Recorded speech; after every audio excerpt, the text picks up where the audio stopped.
All right, so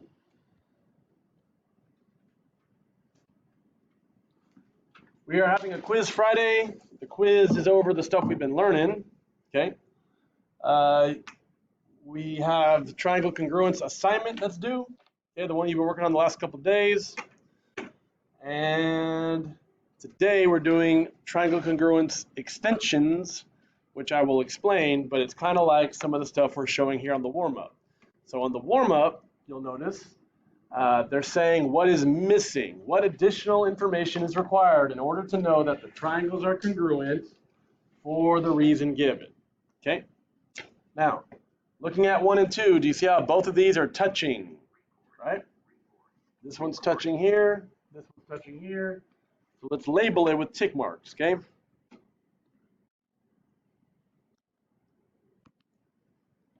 Okay, now here's the question. Is number 1 SSS already? So if you follow it along the edge, you have a tick mark, but you're not going over here to the other triangle. You're going along the edge. Tick, tick, and then right here, you see how it's like an empty space? We don't know that one, okay? So right now, it's not SSS, but if I had this and this, then it would be, okay? So I'm going to put, I need to make a statement about this, and that's my question to you. What are those sides called? So over here, what is this side called? What 2 letters make up this side? Okay, J, I, and then it rotates over here, and what is the corresponding side over here? FK. So if I knew that JI and FK were congruent, then I could say it's SSS. Okay, so let's go ahead and write this JI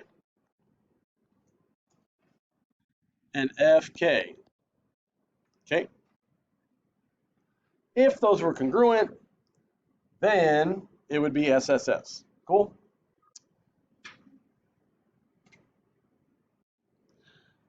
So I'm going to put a little circle here. This was missing, and this was missing. I needed those tick marks, so that's why I said this has to be congruent to this. That's what's missing. Okay. Number 2, it says AAS. Again, if you follow along the edge, right here we have what? An angle. Then we have a side. Angle, side. What's missing here in the middle? The other angle, right? If I want it to be angle, side, then this needs to have an arc. Well, it doesn't. So I need to make a statement like the last time. What needs to be congruent to what? Okay, so look, this angle is what? Like, how do you name this angle? What 3 letters make up this angle right here? If you follow G to B to C, that's this little angle that's missing. And that corresponds to over here, what? So we said angle, this angle right here, angle GBC, needs to be congruent to this over here. And what are the 3 over here?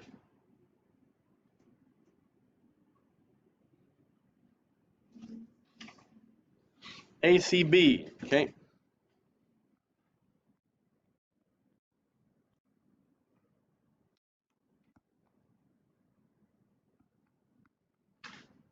Okay, so those 2 angles are congruent.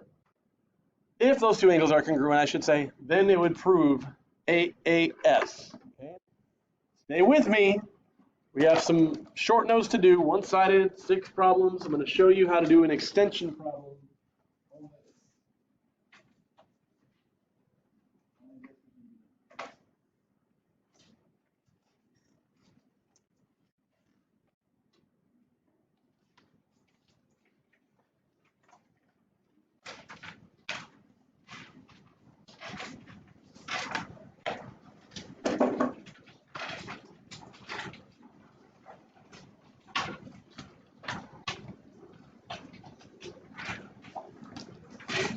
All right, here we go.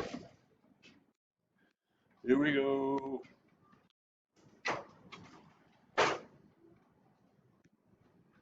My bad.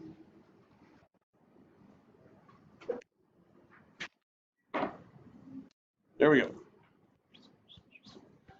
Okay, stay with me. Look over here, please. These are the notes we're about to do. 6 problems, and then I'll be quiet. Okay, but follow along. First thing it says, for these extension problems, some of these problems, you're going to have to label things. Like, nothing is labeled here, and it tells you some stuff you have to label. So sometimes you have a few extra steps. You've got to label it, then you can tell me what the congruence theorem is. Or, like the warm-up, sometimes you have to tell me what is missing to identify the triangle congruence theorem. Okay? So I'm going to show you both of those types of problems. Let's do number 1. Okay? In this diagram, it says WY bisects angle XWZ. So check it out. WY is right here. And it bisects an angle. It cuts this angle in half. XWZ. So you tell me, when you cut an angle in half, what do you know about these two little angles now? They're congruent, right? That's what cutting in half means. Equal halves. So that means we can actually label those arcs. Okay? Right here. Oh, hold on. Right here and right here. Do you see how that works? Like it's cut in half, so that means you can definitely put that. Please notice, I'm not just randomly putting stuff. It's not because I think it looks like it's equal. It's because right here it tells me something that I have to label. Now, right here, the next thing, WX and WZ. On top, you can see those are segments. These two segments are congruent. So look at your picture, WX, WZ. What can I put on these if I know they're congruent? Ticks. Tick, tick. Let's do that. Again, I'm not guessing. It's not random. It's because it tells me right here. One more thing. Those two triangles are touching, and we already know that if they're touching, we can label where they touch, right? Okay. Now that we have everything labeled, you should be able to answer these questions. What? What is this? Side, angle, side. Or side, angle, side. Let's write that down. If you follow along the edge, it's side, angle, side. Cool. All right. Number 2. AB and this little upside down T, ED. Everyone look. What? Everyone. What does an upside down T mean? Okay. It means perpendicular. It makes a 90-degree angle. You have to know that. So again, does everyone hear me say this? When you see that, you should label 90 degrees between AB and ED. So ED is right here, AB is right here. I don't care that it looks 90. You can't label it unless it tells you over here, okay? So again, don't go off looks, don't just guess, don't just assume. Because it says right here, that's why I'm going to label it right over here. 90 and 90. Cool? Now the next thing it tells me, B is the midpoint of ED. So once again, if something's right in the middle, what do I know about these two other parts? Okay, when you have a middle, when it gets cut in half, these parts are congruent. Cool? So when you see the word midpoint, bisector, whatever, you can put ticks there, okay? So let's go ahead and put those tick marks. And then once again, they're touching, so label those tick marks there. Okay, so ABD matches what? ABD. Hold on, before we get to that part. The 3 letters of that triangle, ABD, match which 3? Over here. ABE, okay? That's your triangle congruence statement. And now the triangle congruence theorem, I heard someone say, side, angle, side, right? This is another SAS. Okay, so far, do you see how sometimes they're going to tell you things that you need to label? You might have to think, what does that mean? And label it, okay? Number 3, it tells you BD is perpendicular. I don't care if it looks like it is. You don't label it until it tells you it is. BD is perpendicular. to AC. So that means you can put this right angle here and here, right? And then, because they're touching, you can label tick marks there, right? So, looking at that, which triangle congruence theorem do you think it is? So you follow on the edge, it's what? A? No. These are angles. Angle, what's that? So AAS. Oops. That's the congruence theorem. Angle, side. All right. Now, the last three are kind of like the warm-up, so let's knock these out. Number 4 is asking, what is missing to prove that it is HL? Do you remember what makes it HL? What 3 letters make HL? ASS. Woo! But you don't write that. Angle side only works if it's a what kind of triangle? Right triangle. So this could be HL if I had a right angle. Now I know it looks like it, but it's not labeled. So it's missing right now. So that's why it's asking me, what else do you need to make it HL? Well, I definitely need, go ahead and label it, this right here. If I had that 90, then it would be angle side with a 90. That's HL. So I need to make a statement here. What was missing to begin with? Well, the measure of angle A needed to equal the other triangle, measure of angle Q, and those both need to equal how many degrees? 90, right? It's a right angle.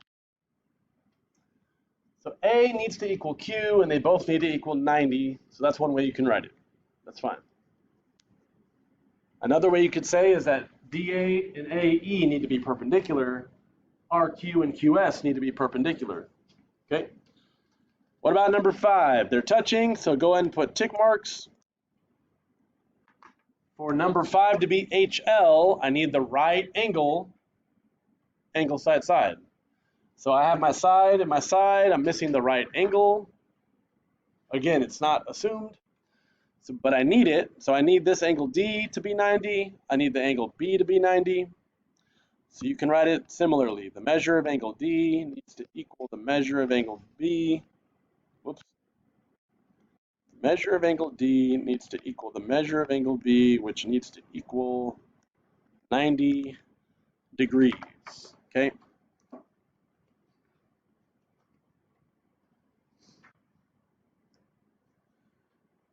Last problem has 2 parts. Number 6, we have 2 triangles and they only have 2 sides that are congruent, but they're asking me what would I need to make it SSS? Y'all tell me, what's missing to make it SSS? The third side, right? So I need to make a statement. What is the name of the third side here?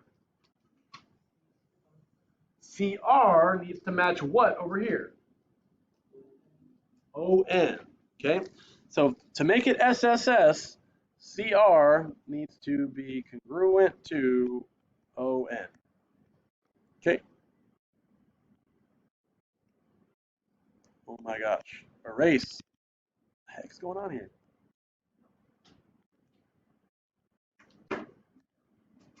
Okay, last one, SAS. How could you make this an SAS problem? SS, I need the A in the middle, right? So what is this angle? Angle A needs to match angle H. Do you see how if I had A and H with arcs, it would be SAS. So the way I would say it is angle A needs to be congruent to angle H, okay?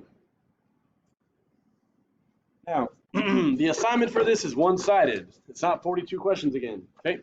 But you have today a little bit. I'll also give you tomorrow, and then review Thursday, quiz Friday, and then test next week, I believe. So let's go ahead and get started.